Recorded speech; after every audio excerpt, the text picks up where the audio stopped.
Welcome back, everybody, to this week's Fleetyards mission briefing. I, as always, am Captain Foley. And I am Twirler Cockings. Hey, guys. Welcome back. So, this is, of course, the show where we talk about ships and things from sci-fi. There's so many sci-fi universes and franchises out there, guys. It's We'll be doing this until we're 90, 100. Our kids will be doing this show. There's so many ships to look at. Pretty much. I think that could be a legitimate thing. But this show is fantastic because Samuel does some fantastic 1080p renders for us, and they look fantastic.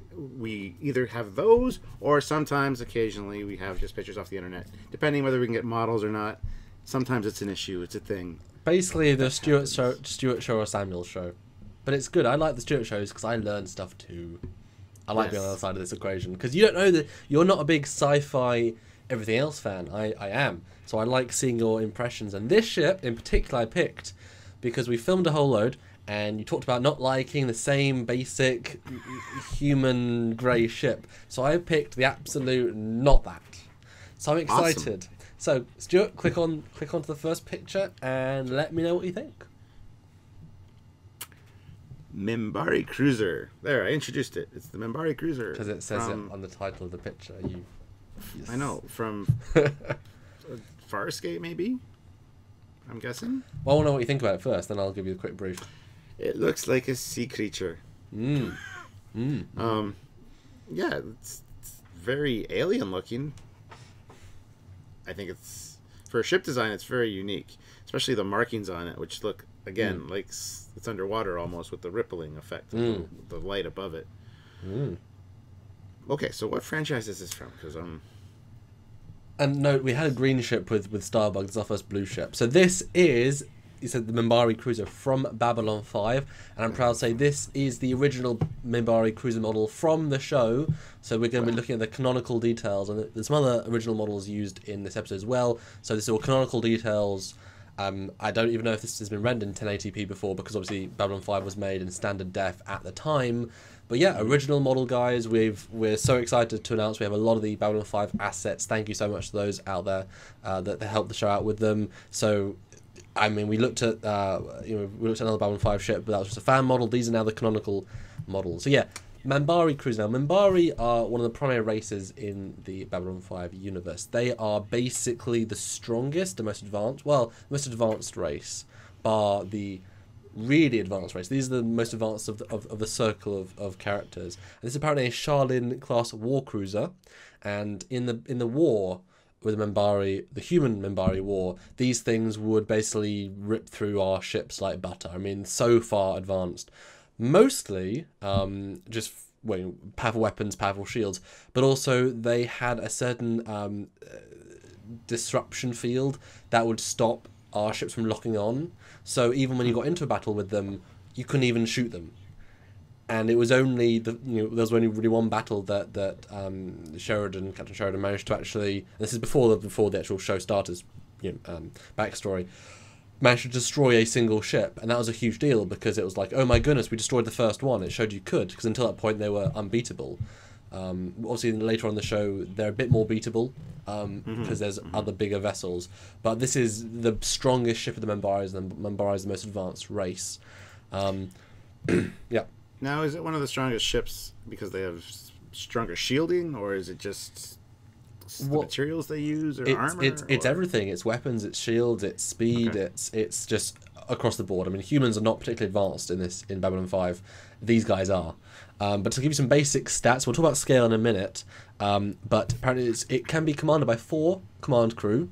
There's 600 crew around that, and 150 ground troops. I'm sure this is different depending on if the religious or the worker, well, the worker wouldn't have it, but or the military, not the military, the warrior class did it. They have 12 fusion lasers, 6 neutron cannons, and electromagnetic pulse cannons, and disabler and tractor beams, and Minbari stealth systems. And they have 15 Nile class fighters, so even a fighter carrier as well. But it's a war cruiser, and like I said, very, very deadly. In the so what do you think now, given all those information and factoids and things? I'm intrigued. I'm very intrigued. Based on everything you said, that the crew complement and the fighters and things, I'm thinking it's bigger than I expected. to be honest. Okay, It well, doesn't look overly huge. Well, how big do you think it was, and how big do you now think it is? So I like working scale out with you, because I've done some scale renders, so we get to see. But what do you think, based on your sci-fi knowledge? Judging by the windows, There are windows, yes. I want to. Well, initially, I thought the length was probably about this, just a little bit longer than a TOS Connie, perhaps. Okay. It doesn't look very long. It looks very high and tall, which is definitely unique, especially when comparing to Star Trek. They don't tend to do tall ships. No. Even though all they ask is a tall ship and a star to steer by, but whatever. But they got the star. They got the star at least, and the steering. They just didn't get this whole ship. Yeah. So yeah, I have no idea on scale. I'm not even gonna guess. Now this is also a 3/4 view. Yes. So you don't really get to see the full length of the ship. But I bet you're correct. But if you go to the next picture, it's a top scale. Whoa, it's long. Yeah, because obviously you're including those, pikes at the front. You're including the entire fins at the back, and you couldn't really see the fins. You couldn't get a sense of the things. But I'm guessing that the main hull of it is probably Enterprise E-ish length. But obviously it's got these other components. What do you think about that scale then? Wow, it's huge. It's a big ship. Now this is their creme de la creme. It was a powerful ship. It's meant to be like when you see it next to Babylon 5. It's like this is a, you only ever see a few of them in the entire show. If one has appeared, you've got a hell of a, a ship at your back sort of thing, or against you, but don't be against them. Wow, way bigger than I anticipated. 1,600 meters. Okay, good to know. Good to know. But again, that's length, so there's other things to consider. Yes. So should we go to the next picture then? Well, maybe. But now, can I just remind you, the Imperial Star Destroyer is also 1,600 meters, so it's the same size as Star Destroyer. Wow. Interesting.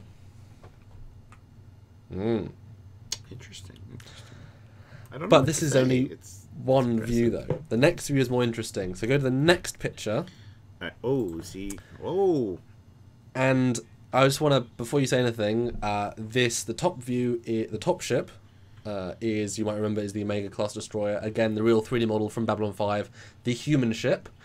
The one down is a Centauri cruiser, again, the real model from the show, the Connie to show scale. The one at the bottom, kind of difficult to tell, it's a Narn cruiser, again, the real one from the show. So proud to show them all off. Borg Cube, real one from the show, Connie. Everything here is from the show, from the different shows. And all by the same company, ironically, Foundation Imaging, that kept... Anyway, I thought it'd be interesting to show it in scale, because we saw it, but you know how big it was compared to the E and the D. That's fine. But this is it compared to other ships of the universe and a Borg Cube. What do you think? Remember, the top one's Earth. Well, the top one fits my Earth thoughts about all Earth ships and all sci-fi. They're all long boxes or bricks that are gray. But anyway, no, awesome design. Like I said earlier, very alien looking. I love the colors. Mm-hmm. The whole design aesthetic of it. The fact that it's so tall and like there's so much stuff going on. I really like that. I think that's a fantastic way to diversify sci-fi ships, make them look very alien and something that we wouldn't really consider building. Well, everything on this page looks very different. Obviously, I know what the bottom one looks like more than I've seen it, but I mean, everything here is different. Every stylistic thing is different, and that's. But what do you think about it compared to the ships of the time? Obviously, clearly bigger. Clearly. Mm-hmm. Is that kind of what you were thinking, or did you? I don't know. What do you think? I didn't have anything to I haven't really watched. Have you seen any Babylon 5? I should probably ask that at the start. No.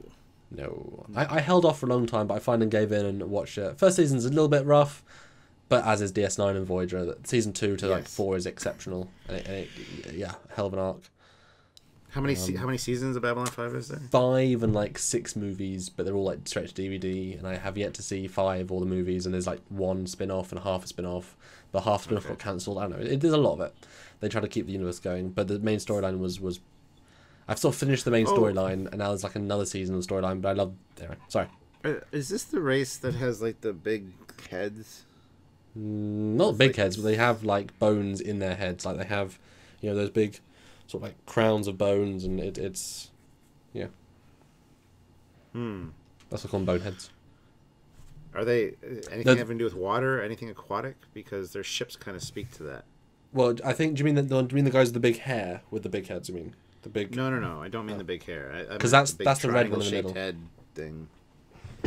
Yeah, that probably is them if it's bone. I wouldn't say aquatic, but organic. I would say is closer. They are more in tune with. I mean, they're not specifically organic. I mean, you don't. It's difficult. I wouldn't say they're an organic race. Like, I don't think their ships are living. That's not the vibe I get. But I would say they probably use organic components in the building process. It's some more combination. They're more in tune with life, and they're more enlightened than we are. It certainly feels less, mechanical. Definitely. Well, yeah. I just looked up the Minbari, like what they look like, and yeah, that's not what I was thinking of. So. Okay. Anyway, but now I know. But they don't look aquatic or anything, so it's just an interesting design choice because it looks like fins. It's got the blue color. Oh yeah. The lighting texture, like it's almost underwater kind of thing. I don't know. It's a giant. Odd. It's a giant space whale, but it's not meant to be.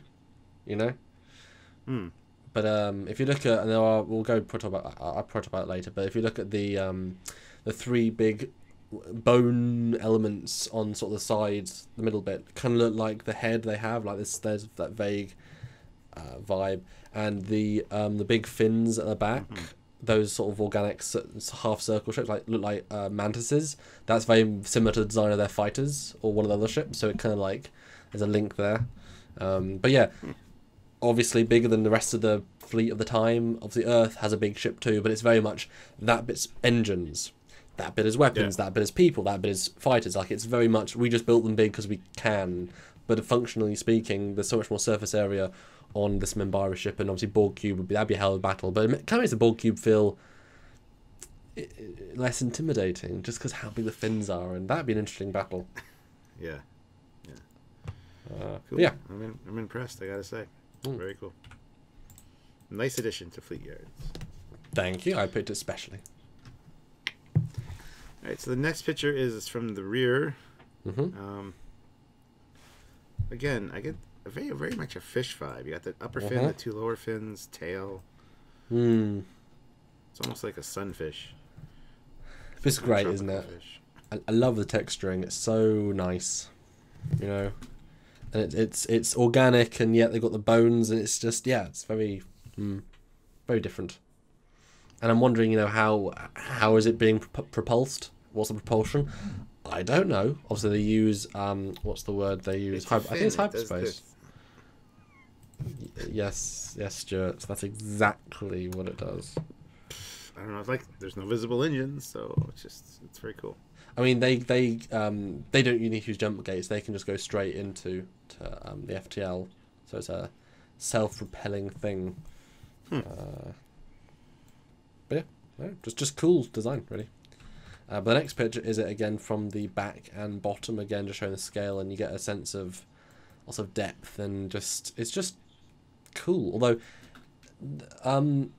does those two sort of mantis-looking things, does that look like one of the slugs that was in Spock's torpedo tube?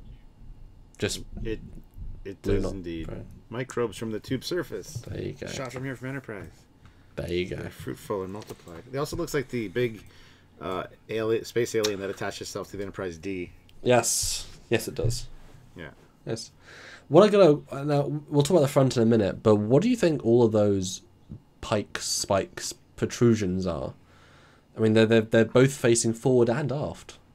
I was waiting to talk about those so we got a better picture of them, but okay. I'm assuming they're weapons of some kind. Right, so let's move on to the next picture to talk about those things that are sticking out. I like this angle. Like I said, I think they might be weapons. They look like weapons. But then again, other sci-fi franchises always have these things sticking out of them too, and they're usually like antenna arrays or like communications arrays, things or like that. thingamabobs. So, doodads. Whatchamacallit. Yeah, anyway. Yeah, the mid, there are weapons that come out of the middle section. And I'm potentially out of the rest of it. I I watched the show a little while ago. I'm thinking the biggest ones are all weapons. That'd be my guess. It would certainly make sense to have protrusions like that. I'm kind of intrigued by, again, it's a real model, so this isn't fan extrapolation. The top, if you zoom in into the top fin, right at the top, there's like a little area with a little, like, all these little pincers coming out. That is cool. What the hell is that? And why is it? Yeah. I don't know. Maybe it's a deflector dish, because we need deflector dishes to go to work. I made that joke last time. See, this is why I love real models, the real ones from the show, because this is, even if the detail isn't as high as it could be, like you can see, if you look really close, you can see the lack of detail. But I mean, this is what was there. You know, it's just it's such a distinct detail. If you look at the whole ship, that's one of the most distinct details when you realize it's there. You know. Yeah, it's. Again, it looks almost sea creature-ish, like a sea urchin, or like tentacles or something. So. What I think that could be, because if you look at the bottom two fins, they have spikes coming out, but this top fin, obviously the most primary fin, because it's the top one, is a bit thicker. That could be another weapon. That could be like the strongest beam weapon, and then also in the middle of the ship. But it kind of makes sense though to have all different fins. But yeah, I think they're all guns. I just love the bone motif as well, in between all the different sort of outstretched. But there really is very little. I'm glad there are windows. If there wasn't windows, this would be. It could be a meter, could be a mile. Yeah. But this is a big ship, and there's so much space. It's just filled with who the hell knows what. Guys, if you're out there watching and you know what these things are, please put it in the comments below, because we can use that information when we do a full episode on this eventually. And I can animate with the real Minbari cruiser from real Babylon 5. How exciting is that going to be? Now I have a quick question. Okay. Those manta wraith, those things on the side, those side fin things, that look like microbes. Wouldn't it be cool if those could separate and become their own little ships? It looks like it might be a possibility. I don't think it is, but that would be a hell of a way of putting, because this is a warship, put cruisers in the battle. Yeah, I mean, then it's a carrier.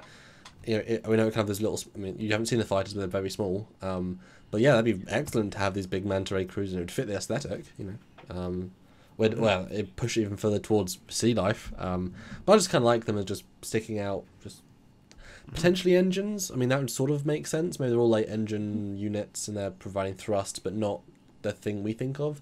I watched a clip yesterday trying to find something else, and we don't have artificial gravity per se. We have the rotating, which creates a gravity field, whereas they have just artificial gravity.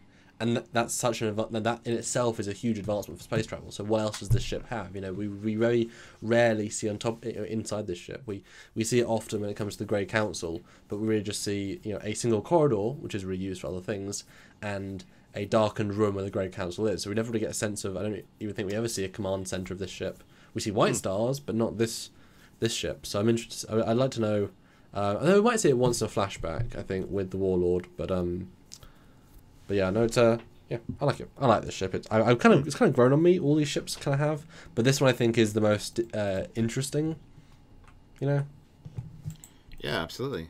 Well, those side fins again, they remind me of the Zindi aquatic ships almost, with the way the tail is. So if you go to the next picture, you can see those fins actually in close up, and you get to see again the bone motif and the little holes and just the ribs, and you can just see the manta rays even more. In more detail.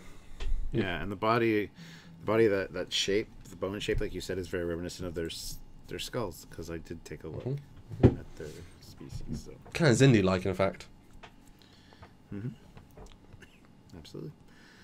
And the picture after that is from the bottom. Okay, I was like, that's odd, but kind of from the bottom. You can see the windows. Pretty imposing looking ships from some angles, eh? Yeah, that's what I was trying to do. I mean, look how much is aggressive. I mean, the light just like from this angle, you can imagine it if it warped in. And you're in a shuttle and you saw this flying this big thing in front of you. You're thinking, "Oh God!" No. It's mean looking too. It's got all these pointy things all over it. It's like I don't want to touch that. And those, I mean, just look at that top fin. How knife-like it looks. Yeah, it's. And actually, it kind of in a sense, sort of follows the Star Trek aesthetic, kind of the TOS vibe, because if you look at the hull, it's actually very smooth. Obviously, you get those details with the big the bones and then the sticking out bits, but there aren't really any greeblies per se. Like, it's actually that the smoothness actually adds to its advancement. You know, very anti like the human, the Omega Destroyer. You know, that's very much like there's details everywhere. Yeah. But the next picture is a close-up of the back fin, which could be engines, but it also shows, you know, there's these more spiky things coming out, and there's kind of this internal bit that you couldn't really see. I mean, I'm assuming these are the engines of something doing something. They look cool. And I would assume that those are weapons too, because they all look the same. I mean, the same as the ones in the front. And you said this thing's very powerful and can kick a lot of butt, so it makes sense that it would have a lot of aft-facing weapons as well. So, well, if the guns are literally forward-facing, they don't move. Then you'd need aft-facing just to equal it out. So yeah, I can see that. Also, they've just copied the model. You know, those parts of the model times. It would certainly make sense. But yeah, fun. And you can see the veins. Look at the back of this thing. Oh. Yeah. It's weird and it's cool. So is it organic? It almost seems organic, but I mean, I wouldn't go that far, but I don't think so. So it's certainly not alive. Like it's not like a Farscape Moya or anything like that. It's probably more like this. It's probably more like this India Aquatics. It's like it's an organic shape, but it's not actually organic. Yeah. It's just weird to have the vein detail. That's all. You know what I mean? Maybe it's got organic shielding as well. Well, anyway, next picture. Another shot of it from the back. Again, looks with the blackness around it and no stars. It looks like a deep sea creature that's like swimming away from you. Yeah, I just want to show another cool angle, like how different it looks, and you know, you get this far away. The fins are so big, they're so thin, they're so spindly, but it has a lot of different angles to it, you know, and it feels a little bit different in each one of them, you know. Yeah. Wow. But the next picture is the last picture, is the first picture, just that nice 3/4 of the Minbari war cruiser. So Stuart, what do you think of this ship overall? What are your closing thoughts? Like I said earlier, great addition to the Fleetyards mission briefing. It's nice to change it up and see something alien for a change. And it's not just alien species, but something distinctly alien in design. So I think this is really cool. I need to watch Babylon 5. I've been told that a few times by many people.